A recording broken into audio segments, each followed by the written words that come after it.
Boys, UFC 304, Edwards versus Muhammad, Aspinall versus Blaydes 2, coming this Saturday. And this video is a little bit late because I'm going to try to get those rare predictions on point this card. And we're in that blessed era right now. We finally got past all those shitty UFC fight night cards. We're finally on to some good pay-per-view, some good fight cards in general. But this card, at first, it might not seem that great, but I think this is going to be one of the better cards of the year. And to be honest, I see a bunch of finishes in this card. I don't see a lot of these fights going to the decision, but let's start off with the first fight of the night in the early prelims in the women's strawweight division. We have Shauna Bannon taking on Ardelean. Now, Shauna 5-1. She does have that height and reach advantage. 60% of her wins do come from decision.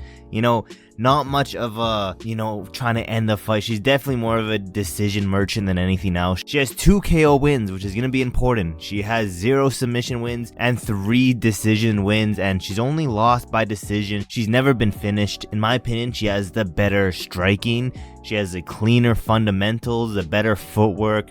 I think she's just all around better than Alice, because Alice 9-5, 4 KO wins, 4 submission wins, 1 decision win. She's never been KO'd, but this is a very, very short notice fight. She's super inactive. She's more of a TikTok OF girl than anything else. And the short notice, the lack of, honestly, both of these girls haven't fought the best competition, but I think Shauna has fought the better competition. I think she's just all around better than Alice, so I think she's going to get Alice to the ground and get some ground and pound TKO win. I'm going to say second round, mid-second round, ground and pound TKO win for Shauna, handing Alice her first KO loss. But let's keep moving down to the heavyweight division. Mick Parkin taking on Brzeski. Now, Mick Parkin 9-0, currently undefeated, undisputed.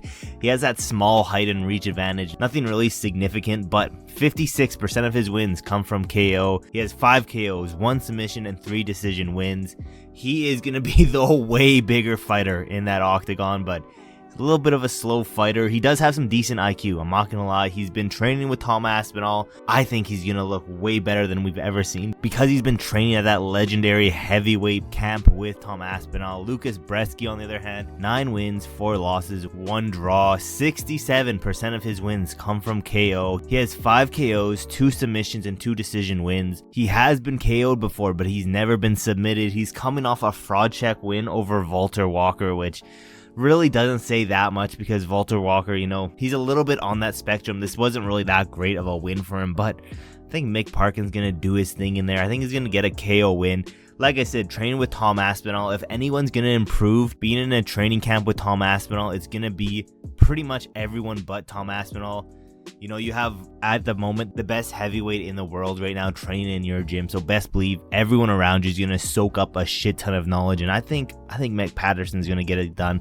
Stay undefeated. Do I think he's going to continue to be undefeated? No. He's not the best fighter around, but I think he's better than Brzeski. Let's keep moving over. Welterweight division. Sam Patterson taking on Kiefer Crosbie. Now, Sam Patterson, 11 wins, 2 losses, 1 no contest. He does have that height and reach advantage, and 55% of his wins come from submission. He is definitely a submission threat in this division, but doesn't mean he doesn't have any hands. He has 4 KO wins, 6 submission wins, 1 decision win. All of his losses, though, have come from KO, which is not a good look. He definitely wants to get this fight to the ground, and like I said, all of his losses have come from KO. Definitely has some pretty bad striking defense, I'm not gonna lie. There is a world where Kiefer Crosbie can get that KO win, because right now, Kiefer Crosbie, 10 wins, 4 losses, 50% of his wins come from KO, which is a very good stat if you're trying to fight someone like a Sam Peterson, where every single one of his losses have been by KO. Crosbie, 5 KOs, 2 submission, 3 decision wins. He's lost by KO and submission, and best believe in this fight he's going to be throwing heat, but he does have some pretty bad submission defense. So pretty much this is a fight where if it can stay standing, Kiefer's going to knock out Sam Peterson, but if Sam Peterson can get it to the ground, he's getting that submission win, which I think is what's going to happen in the early second round. First round, I think it's going to be a very competitive fight, with Crosbie pretty much just lighting up Sam Peterson on the feet. To be honest, I don't think Sam Peterson's going to have that much success in the fight, on the feet at least, but once it gets to the ground, which is what I think is eventually going to happen, Sam Peterson is just going to take off from there, and I do think he's going to get like a rear naked choke in that second round. So give me Sam Peterson second round submission win. Let's keep moving down. This one might be a little bit controversial because right now I believe I picked every single one of the UK fighters to win, but I think we might have to mix it up right now. We got Christian Leroy Duncan taking on Gregory Rodrigues. Now, Duncan 10-1, 80% of his wins come from KO, which is a crazy stat. He has 8 KO wins, 1 submission win, and 1 decision win. His only loss has come from decision, so he's never been put out in the UFC. I think this is going to be primarily a stand-up fight. I think Christian Leroy Duncan is going to be the way faster fighter. He's going to be moving around, using the range, using his kicks, his 1-2.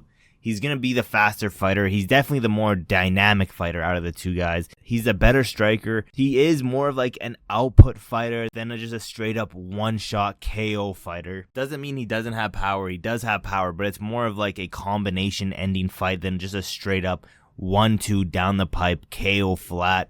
Gregory Rodrigues, 15-5. He does have that height and reach advantage. It's not that dramatic though. 67% of his wins come from KO. He has 10 KO wins, 3 submission wins, and 2 decision wins. He's never been submitted though. And to be honest, Gregory Rodrigues should try to get into Duncan's face. He doesn't want to keep this at range. I think the first round is going to be a one-sided beatdown by Christian Leroy Duncan. I think it's going to take Gregory Rodrigues a little bit of time to figure out Christian's movement, his footwork. I think it's going to take him a little bit of time. But I do see late in round 2, Rodrigues is going to get a takedown. He's going to smother Christian up against the fence, take him down, and it's going to stay there for the rest of the round. It's going to be like, damn, that shit worked flawlessly. Let's do that again.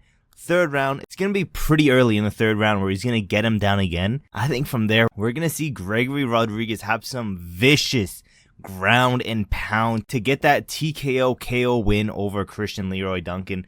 That's just what I'm seeing happening. I could also see Leroy getting a 29-28 decision win or catching Gregory Rodrigues. But right now, something's telling me that Rodrigues is getting that TKO ground and pound win. Let's keep moving on though. Welterweight division. Oban Elliott taking on Preston Parson. Now, Oban, he's 10-2. He has that height and reach advantage with 44% of his wins coming from decision. He has 2 KO wins, 3 submission wins, and 5 decision wins. All of his losses though have come from KO. However, he is very well rounded. He's a little bit slower on the feet than Patterson, unfortunately, but Patterson, 11 wins, 4 losses, 82% of his wins have come from submissions. He has 0 KO wins, 9 submission wins, 2 decision wins. He has lost by KO, submission, and decision, so it's not like he hasn't been finished before. He is a good grappler.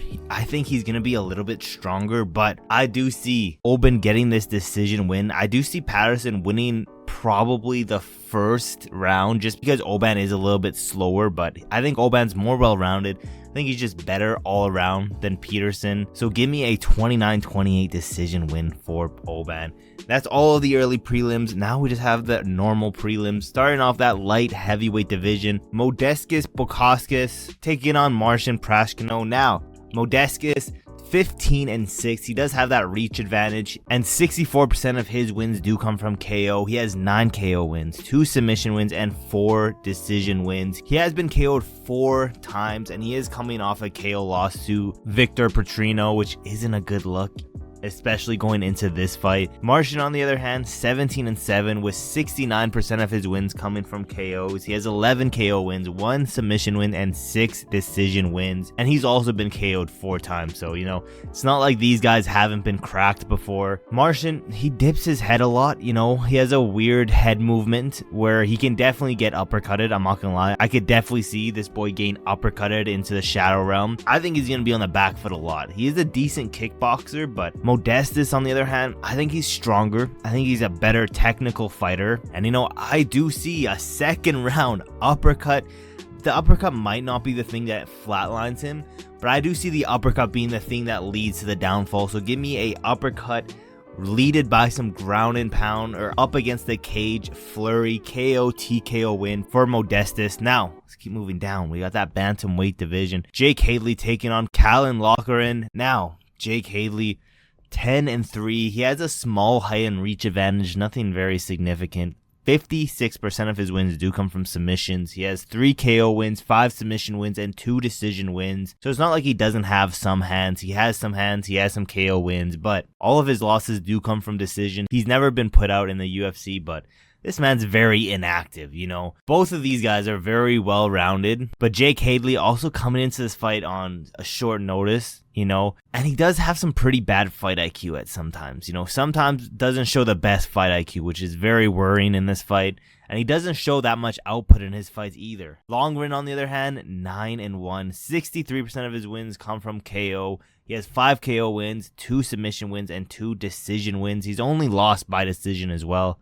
Both of these guys never been put out in their career so far, and he does have more output. He's going to be in my opinion, the way stronger fighter. He's going to be able to take down someone like a Jake Hadley, and you know, I just think this is a bad decision for Jake Hadley to take this short notice fight. I don't think it's going to play in his favor. I think he's going to be the more active fighter. I think he's going to bust up the face of Jake Hadley. I think if he wants to, he can take him down there and do some ground and pound work there, go for some mission threats. I don't think he's going to be able to put away Jake Hadley. Give me a 30-27 decision win. And I don't think Jake Hadley's going to have much success in this fight. I'm not going to lie. But let's keep moving down though. We got the women's strawweight division. Molly McCann taking on Bruna Brazil. Now, Molly McCann 14-6. She has 6 KO wins, 1 submission win, and 7 decision wins. She's never been KO'd in the UFC. And in my opinion, she needs to be in Bruna's face this entire fight. She's going to be the way stronger, the way bigger, and she's going to have the stupid power in this fight. She has some ridiculous power for this women's strawweight division. Bruna, on the other hand, 9 wins, 4 losses, 1 draw. She has a height and reach advantage. She has 3 KO wins, 2 submission wins, and 4 decision wins. This girl's been KO'd 4 times, you know, not a good look. She does have that range. She's going to try to keep this fight at her range, but I think Molly McCann's just going to bulldoze this girl and get a first round KO win. She's going to have a crowd behind her. She's just a way bigger and stronger fighter. Plus, Bruna, like I said, been KO'd 4 times. It's not looking good to her. I think Molly McCann's going to just bulldoze this girl, to be honest. Give me a first round KO win for Molly McCann. Let's keep moving down, though. Featherweight division. This is the main event for that prelim card. We got Nathaniel Wood taking on Daniel Pineda. Nathaniel Wood, 20 wins, 6 losses, with 82% of his wins coming from decision. He's never got a KO in the UFC, which is, you know, it is what it is. But he's lost from everything from KO, submission, decision. It's not like he's never been put away. He definitely has. Daniel Pineda, on the other hand, 28 wins, 15 losses, 3 no contests. Crazy, but he's 38 years old. This man is 38, 2 years away from being 40 years old in this featherweight division, which is not a good thing. He's going to have a small height advantage, but really doesn't matter. 67% of his wins come from submissions. He has 9 KO wins, 19 submission wins. He's never won by decision. And I think Nathaniel Wood is he's just way better on the feet. He's better on the ground. I think Nathaniel Wood's going to get a pretty dominant 30-27 decision win here. He has a better leg kicks. He's going to keep it at distance. He's just going to do whatever he wants in this fight. Do I think he's going to be able to put away Daniel Pineda? No, I don't. But regardless, I think he's going to win a 30-27. Another rare decision win in this whole card. But let's move over to this main card. We got this featherweight division. All the fights on the main card are just nothing but heat. We got that featherweight division. Arnold Allen taking on Giga. Now, Arnold Allen ranked number 6 in that featherweight division, where Giga ranked number 10. Arnold Allen 19-3 with 42% of his wins coming from decision. He's on a 2-fight losing streak against Max Holloway and Movsar Evloev, but you know, I thought he won that fight against Movsar, but it is what it is. It's a loss on his record. Can't really do anything about it. He has 7 KO wins, 4 submission wins, and 8 decision wins. All of his losses have come from decision. He's never been put out in the UFC. And you know, his fight against Max Holloway has been looking better and better and better. I believe he got 2 rounds against Max Holloway in that 5-rounder. Giga, on the other hand, 15-3. He does have that height and reach advantage and has 64% of his wins from KOs. He has 9 KO wins, 1 submission, and 6 decision wins. He's never been KO'd in the UFC. And spoiler, I think this is the fight where he gets put out, but you know, he slows down during the fight, but he is stupidly dangerous in that first round. So Arnold Allen has to be very careful in that first round. Giga, he's very good at that distance fighting, but to be honest, this man hasn't looked that great in his last few fights. Also extremely inactive, you know. I believe he's only fought 1 time in around 2 years, which is crazy. But Arnold Allen, I think he's going to be the way stronger fighter in there. I'm seeing a 3rd round KO win. I don't think it's going to be standing. I don't think that's going to happen at all. I think Giga might do a little bit better on the feet than Arnold Allen, but I see Arnold Allen, being very cautious in that 1st round, trying to get it to the ground, smothering him up against the cage. And then I can also see Arnold Allen, getting Giga down, getting full mount, and just going for some more ground and pound TKO win. Give me Arnold Allen by a 3rd round, maybe like a mid 3rd round ground and pound TKO win. Let's keep moving over to that flyweight division. We have number 6 Muhammad Mokaev taking on number 8 Manel Kape. Now, Muhammad Mokaev, 12-0, undefeated, undisputed. Going into this fight, he does have that height and reach advantage with 50% of his wins coming from submission. He has 2 KO wins, 6 submission wins, and 4 decision wins. This guy, he has very low output throughout the fight, which is going to be very bad, to be honest. Plus, I think he has a little bit of an overrated grappling game. But Manel Kape, 19-6, with 61% of his wins coming from KO. He has 11 KO wins, 5 submission wins, and 3 decision wins. Currently on a 4-fight winning streak. He's also never been KO'd in the UFC. He's going to be the way more powerful, dynamic. I think he might even be the faster fighter out of the two. And to be honest, this guy has some very good takedown defense. And like I said, he's going to be way better on the feet than Muhammad Mokaev. And he has a very good style to fight someone like a Mokaev. I could definitely see Mokaev trying to get it to the ground, pushing him up against the cage, trying his hardest to get a takedown where Manel Kape can get a reversal on Mokaev, get some good ground and pound there, let him back up, because in my opinion, Manel Kape is miles above Muhammad Mokaev on the feet. Do I think either of these guys are going to finish each other? No. I think it's going to be a 29-28 decision win for Manel Kape. I could see Mokaev maybe winning this 2nd round, having a little bit of success in the 1st round. But other than that, it should be full steam ahead on Manel Kape. Manel Kape should win every single one of these rounds, to be honest. But we got 3 more fights to go to. Moving into the lightweight division, we have number 15, Bobby Green. I ain't calling this boy King Green, never in my life. But Bobby Green taking on Paddy Pimblett.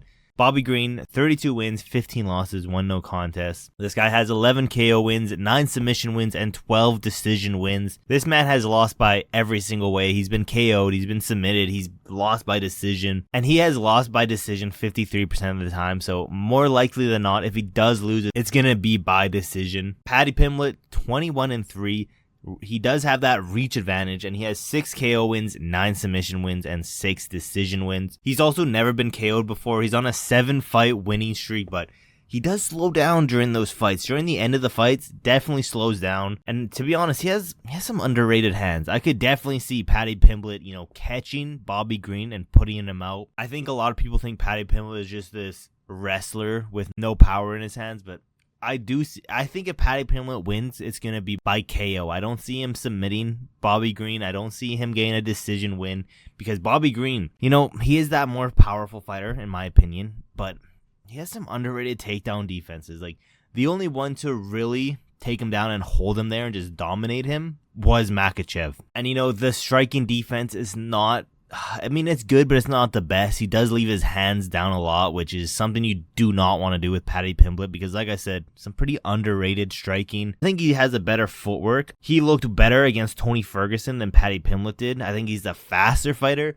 I don't know why everyone's jumping on Paddy Pimblett right now. To be honest, I think Bobby Green's going to win this by a 29-28 decision. I don't think it's going to be split decision. I think it's going to be a unanimous 29-28 decision win, where maybe Paddy can get the 1st round. But other than that, I see Bobby Green winning this one. And, this is probably my least confident pick, because I can 100% see Paddy Pimblett catching Bobby Green. But I'm picking Bobby Green by a 29-28 decision win. Let's keep moving down to that heavyweight division. We got the interim champion. Honestly, we got the people's champion, Tom Aspinall, taking on number 4, Curtis Blaydes. We're not really going to talk about their first fight, because to be honest, doesn't really matter. We got Tom Aspinall, 14-3. He has that height advantage. He has 79% of his wins coming from KO, with 11 KOs, 3 submissions, and 0 decision wins.